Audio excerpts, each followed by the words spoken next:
welcome back to the second episode of Ambulance to Camper. We've not really got a name for these, but we're just going to stick with that for now. I've had a fair few people ask, why have you bought an ambulance?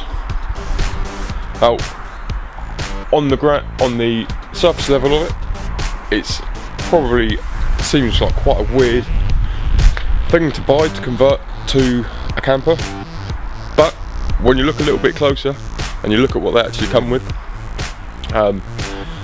it all kind of becomes a little bit clearer. So we're going to walk you through parts of my decision as to why buy an ambulance instead of buying a panel van. First up, one of my kind of main reasons was budget. I don't have a massive budget, but an ambulance comes with a lot of auxiliary kit.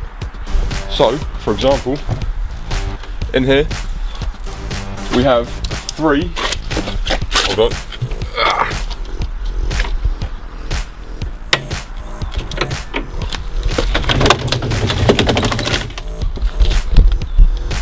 We have three large leisure batteries. I've done a little bit of research on them, and each of those batteries is around £200. Plus all the wiring, the fittings, the distribution boxes. You're probably looking with install between £1,000 to £2,000 to get something of this level, and it's already in there, ready to go.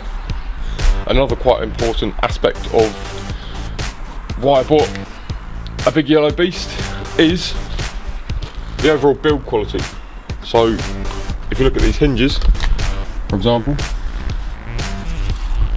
that is a strong industrial hinge. It's on this door, it's on that door, which is the battery tray, it's on the rear locker,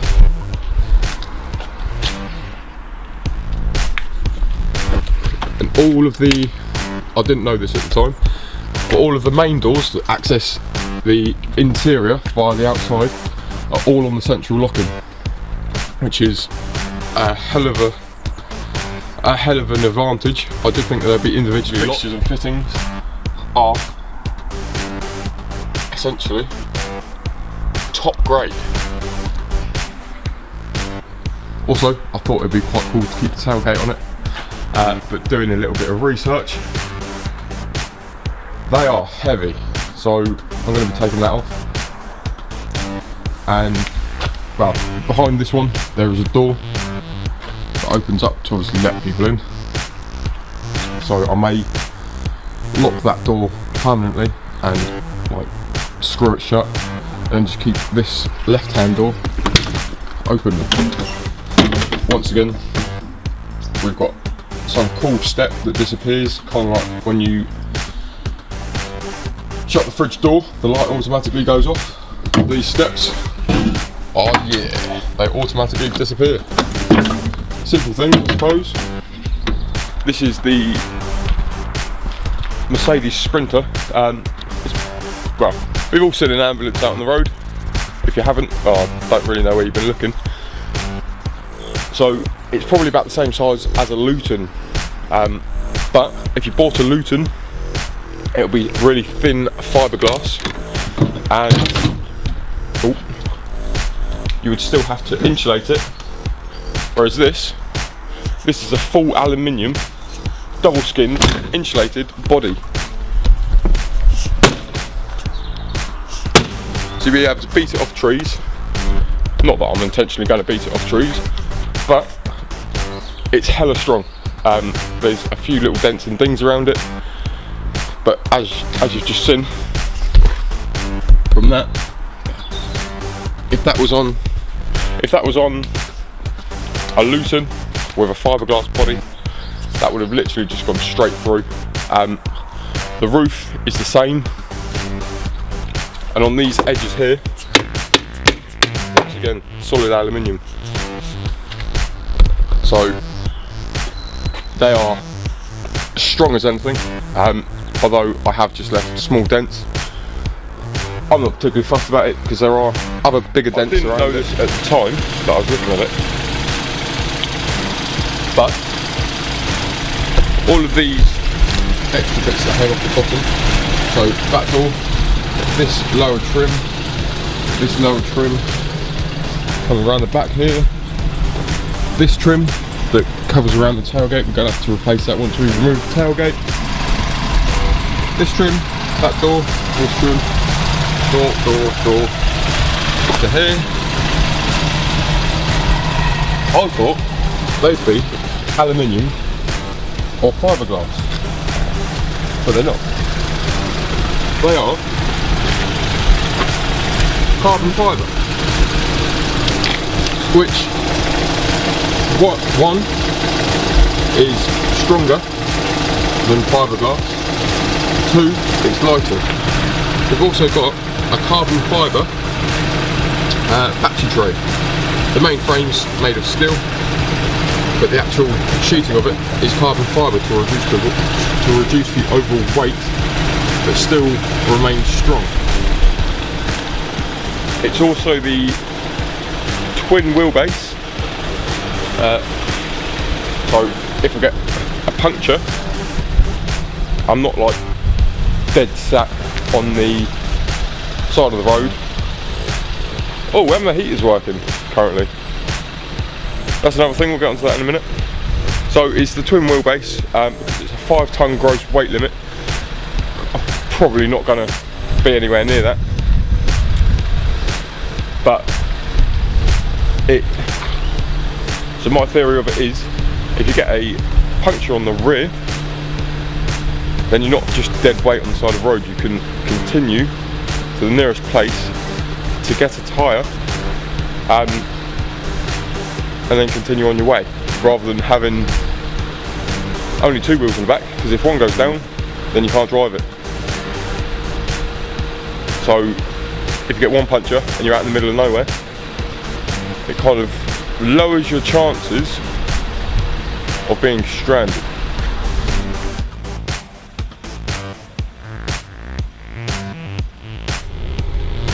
As you can see, we've also got a lot of gadgets on here. So we've got, essentially the wiring's already been done, it's just all behind the panelling. So we've got a left side light, right side light, a dimmable. Somewhere and somehow there's access to get electric to the outside, so that's another thing that I don't have to run. I just have to make sure it all works. Maybe buy some new units for, say, spotlights, floodlights for the outside. We've got a heater, which is, from the research that I've done, would cost in the region of £1,000 to £1,500 to buy and fit. And then obviously you've then got to run the wires, you've got to drill the diesel tank, you've got to do loads of work to get it fitted. So that's already done. And they come in through, please excuse the mess, it's essentially a work site in here. It's got air inlets, and just down there is focus. The hot air inlet. Also, up here in this corner, there's this box, and it's got lots of random little air vents on it. And just click here, open that up. There's a thingy-majig in there, and what that thingy-majig is air conditioning, which is once again a pretty much a standard on these ambulances, but that's another, say, £2,000 unit with a hell of a bill to fit it, and it already comes with it in, which is again something that I didn't realise actually came with this specific one, which is quite nice. Another advantage of buying an ambulance is it's already got a skylight. It's a frosted one, which I probably would have gone for in all fairness, due to the fact that I don't really want to be sort of seeing out. and if need be I can paint over it if it gets too light in here. We've also got ceiling fans. So this one I believe is the air intake for the vehicle. It's kind of loud. And then down there at the other end.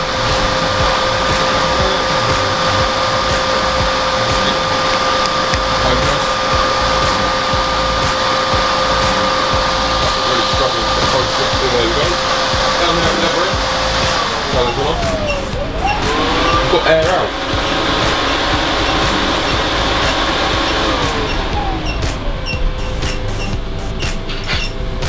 Another thing is windows.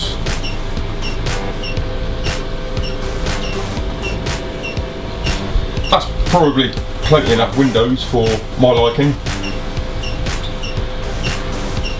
But once again, if I had just bought a panel van, a window like that, that's also a proper glass window.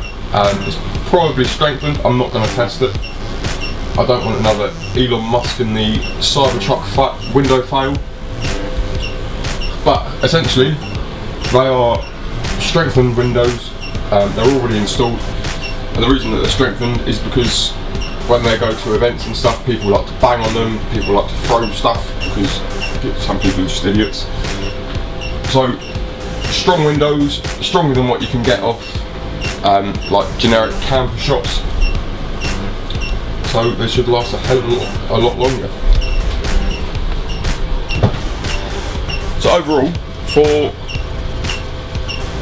the amount of gadgets that are just on this van, you would essentially be paying the price of a bare empty van just to have them fitted, or just to have them supplied and fitted.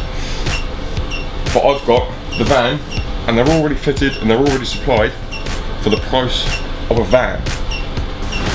The one main problem of buying something like this is I'm 28, so I passed my driving test in 2010, 2011, which means that I can only drive up to 3.5 tonne, and this is a 5 tonne gross weight limit. So once all this COVID is cleared up and driving tests are able to be done, I'm actually going to have to retake my driver's licence to be able to drive it, which is a bit of a pain. It's going to cost around £500 to £1,000 because you need a medical, I believe an eye test, another theory and another practical test. But overall, with the price of the van and the price of a Class 1 driving licence, it's still cheaper than buying a van, a 3.5 tonne van, and kitting it out. So this thing is pretty much winner winner. Everybody knows it, chicken dinner.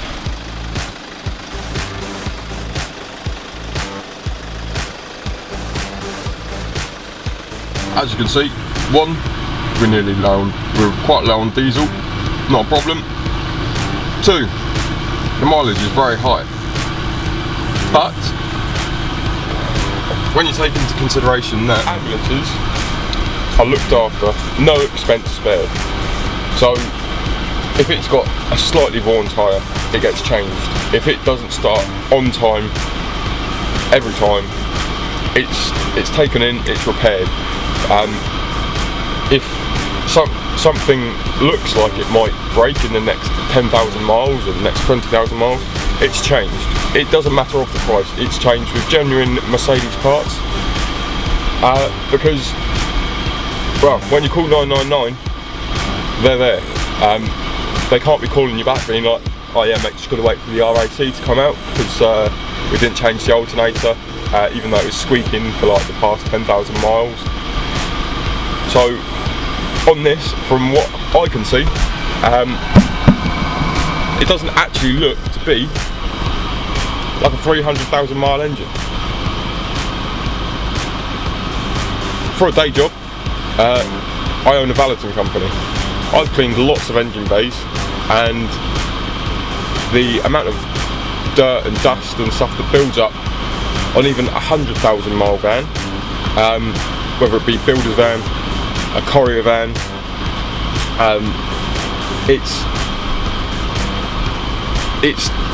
it doesn't quite add up. So I think that it may have had a new engine at some point. There's no paperwork with it. It's just one of those downsides to getting an ambulance. It's all on the computer somewhere, and you've got to kind of try and hunt it down. But from what I can see, there's a new alternator, new wishbones, new pads and brakes. I'm not a mechanic, but from the underside of the engine, it all looks relatively new, relatively clean. Nothing under there looks excessively worn, or even worn in fact. It's very neat, very clean, and I have no reason to believe that it hasn't been looked after mechanically. There are a few little rust issues around, like on panels, but they're cosmetic. I'm not bothered about those. Got lots of little cubby holes that go from the inside to the outside and the outside to the inside. Once again, these are all on the central locking. This on the other side is a solid door, not a solid door, a solid panel, whereas this on the other side is actually a door. So if there's something that you use inside as well as outside, then it can go in here, so you don't have to worry about traipsing in with your muddy boots to go get it. And this side, say camping chair, a shovel, an axe, or maybe even a storage for a tent, because when you go camping and you get bored of camping, you can then take your tent and go camping when you can. This is an optional extra that not many other cars or vehicles that I've ever known have come with. Spine board. We've got this lovely NHS issue spine board that comes with the van.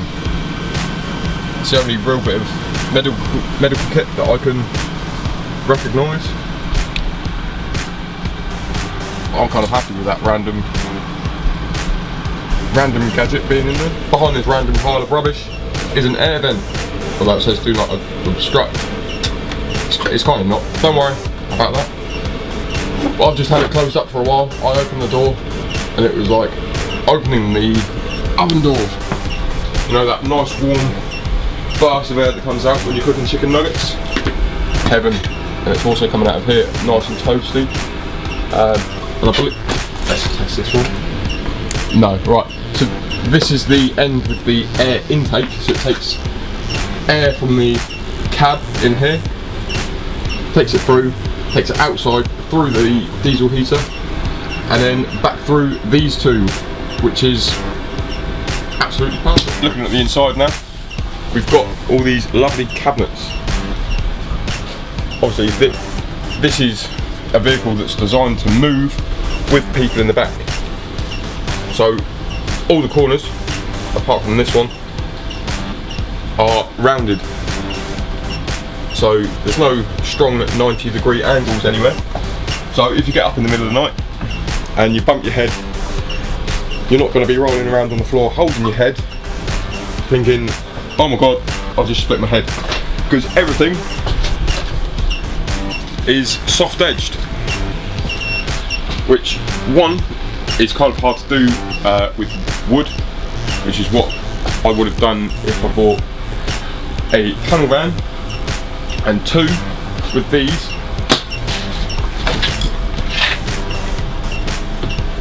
lock and handles are incredibly strong. Can you see that?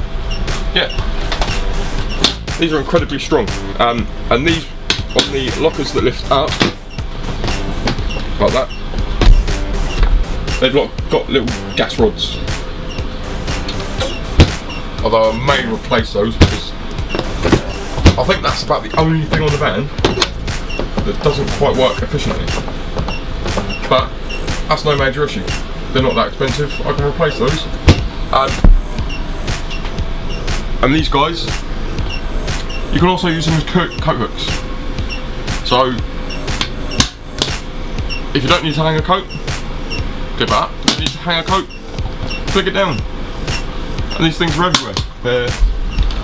You've got two up there, one there, one there, one there, one there. Oh, these ones even have a lock on them. So you could change this one into a cupboard with lockable doors. Got them up here as well.